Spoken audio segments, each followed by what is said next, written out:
กับสิถ่ายพี่ให้น้องดู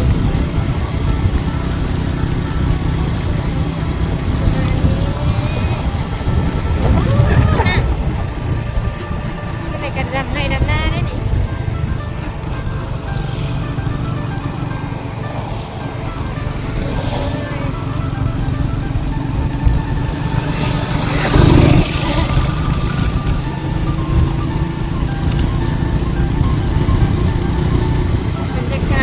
เย็นสบายกันนะฝนชิตกอีกแล้วมันอีกกัน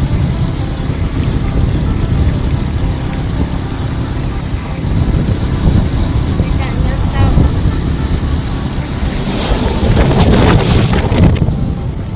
ลมแรงเนี่ย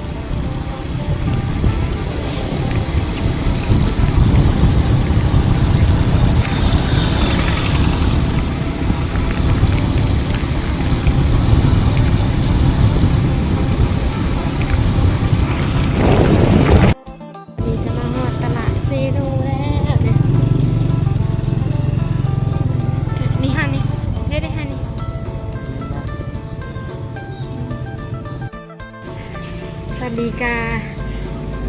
มาเรื่องขององค์สีเข่าเนาะให้ยิงแม่พี่น้องนี่ราคาเท่าไรเอ้ยตัวใหญ่2,000เนาะจะหน่อย19,000เนาะ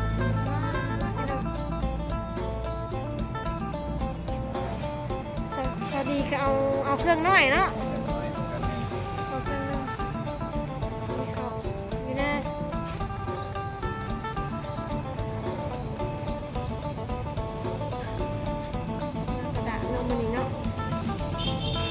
กำลังเบิ่งให้อยู่เนาะพี่น้องกำลังเบิ่งให้อยู่นี่ก็ได้เซ็ตเครื่องให้นะ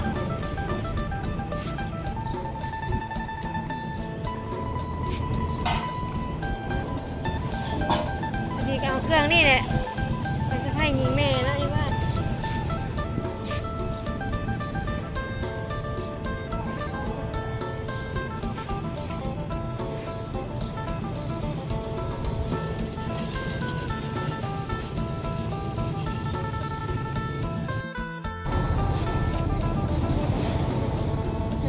เซ็กกันอยู่เนาะพี่เนาะนี่ไปโฮงสีเข่าให้ยิงแม่แล้วมาเลยเนาะโฮงสีเข่าส่วนตัวเนาะพี่เนาะลูกเคยเพิ่งซื้อให้ใครแม่เถ่าเนาะประมาณนี้พี่น้อง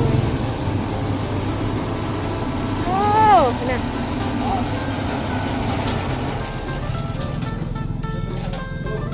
โอเคบ่นี่เพลงนี้โอเคบ่อ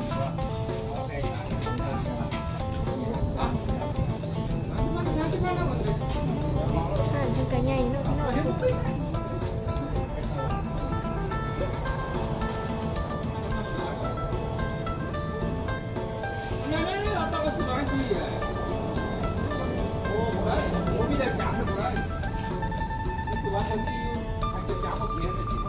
กให้เนาะพี่น้อง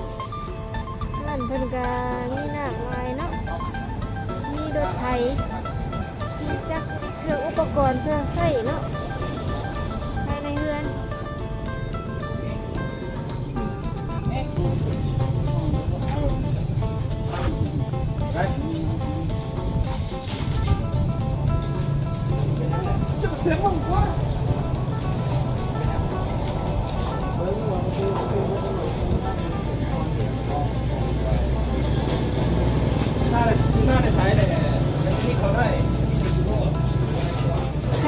ไทยท็อปเนาะพี่น้องลู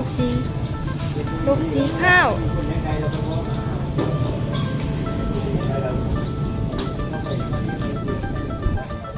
บอกต่อเนาะซื้อห่านนะ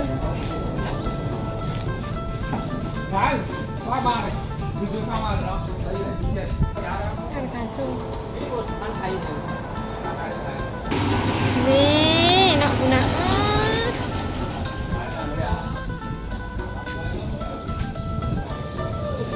ได้จ้ะเฮ้ยซื้อไฟไม่เท่าบ่ เคยดีเด่นพี่น้องเอ้ยซื้อพวกสีขาวให้แม่เท่าเพิ่นก็มาแต่ทางป่าเนาะเพิ่นก็นุ่งชุดไปสิเลยได้มากะ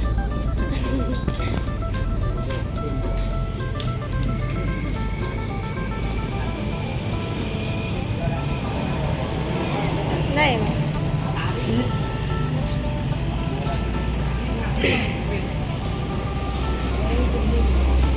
มีสีขาวน้อยๆเนาะไว้สีอยู่นะ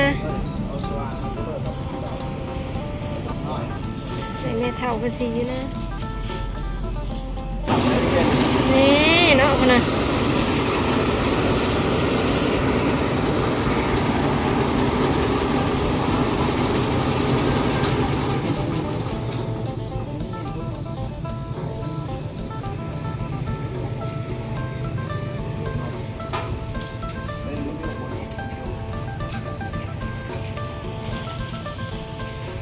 สีน้อยไทยทับของไทยเนาะนี่ขับมาจากฝั่งไทยพุ่นแหละเนาะห้างของเพิ่นก็มีหลากหลายอย่างเนาะพี่น้องจากรถไทยมีครบเบิดเนาะในห้างนี่ไทยนาก็มีหยังก็มีนี่ใครอยากซื้อก็มาได้ห้างเพิ่นนี่มีเบิดต้องคิดจ่ายเงินเพิ่นนะ19,000เนาะส่งถึงที่เลยเนาะ19,000เนาะ19,000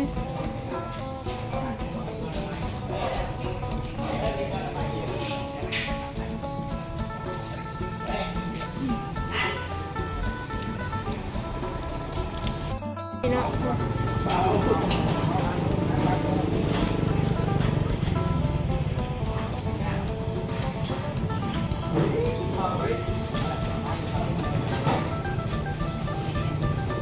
จ่ายเงินนะบ่จ่ายแล้ว